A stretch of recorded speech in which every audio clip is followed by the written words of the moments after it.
अगर आपसे दुनिया की खुफिया एजेंसियों के बारे में पूछा जाए तो सबसे पहले आप भारत की रॉ का नाम लेंगे। उसके बाद अमेरिका की CIA, इजराइल की मुसाद, पाकिस्तान की ISI का नाम भी अब तुरंत लेंगे। आप में से कुछ लोग यह भी बता देंगे कि सोवियत यूनियन की खुफिया एजेंसी KGB अब रूस की FSB बन गई है। लेकिन चीन का नाम आते ही आप अटक जाएंगे। आपने शायद कभी ध्यान ही नहीं दिया होगा कि चीन की सीक्रेट एजेंसी का नाम क्या है। लोग आमतौर पर चीन की खुफिया एजेंसी के बारे में कभी बात ही नहीं करते। इसी वजह से चीन की खुफिया एजेंसी बेहद खतरनाक बन गई है। आज हम चीन की खुफिया एजेंसी के बारे में इसलिए बात कर रहे हैं क्योंकि भारत सरकार ने CCTV कैमरों को लेकर एक ऐसा आदेश जारी किया है जिसने चीन की खतरनाक चाल को दुनिया के सामने ला दिया है। इस वीडियो में हम आपको बताएंगे कि चीन की खुफिया एजेंसी का नाम क्या है, वो कैसे काम करती है और उसकी हिट लिस्ट पर सबसे ऊपर कौन से देश हैं। वीडियो में यह भी बताएंगे कि कैसे अब भारत चीन की इस खुफिया एजेंसी पर टूट पड़ा है।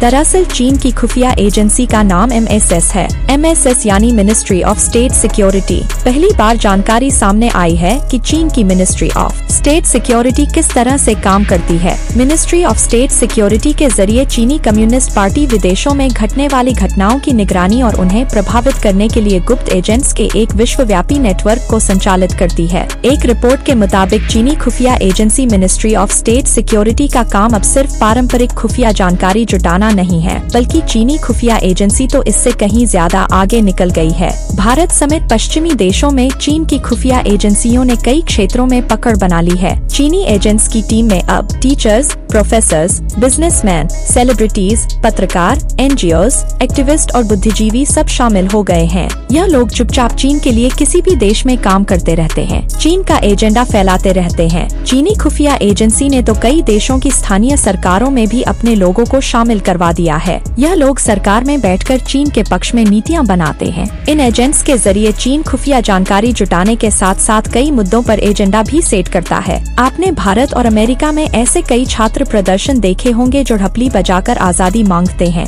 कई लोगों का कहना है कि यह भी चीन के इशारे पर काम करते हैं। बहरहाल अब सवाल है कि चीनी खुफिया agency ministry of state security का सबसे पहला और बड़ा टारगेट कौन है। तो आपको बता दें कि चीनी खुफिया एजेंसी का सबसे बड़ा टारगेट चीनी लोग ही हैं जो विदेशों में रहते हैं। इसके बाद अमेरिका और भारत का नंबर आता है। विदेशों में रहने वाले लोगों पर चीन इसलिए नजर रखता है ताकि वह चीन की खुफिया जानकारी किसी और को ना दे दे। चीन कैसा देश है, वहाँ सरकार कैसे काम करती है, वहाँ के लोग क्या सोचते हैं, इसकी जानकारी दुनिया में किसी को नहीं होती। यहाँ तक कि चीनी लोग चीन में बने सोशल मीडिया ऐप ही यूज करते हैं। भारत के लिए खतरे वाली बात यह है कि चीन अब सिर्फ अपने एजेंट्स के जरिए ही जानकारियाँ नहीं जुटा रहा, बल्कि चीन की कंपनियां भी भारत की जासूसी कर रही हैं। चीनी गैजेट्स लगातार भारतीय लोगों के बिहेवियर और चॉइसेस पर नजर रखते हैं। यह गैजेट्स जानकारी जुटाते हैं कि भारत के लोगों की पसंद क्या है और नापसंद क्या है। इसी के बाद लोगों का ब्रेन वॉश शुरू किया जाता है। बहरहाल चीन से बढ़ते जासूसी खतरों के बीच भारत सरकार ने इंटरनेट आधारित CCTV कैमरों के नियमों में एक बहुत बड़ा बदलाव कर दिया है। इसके तहत CCTV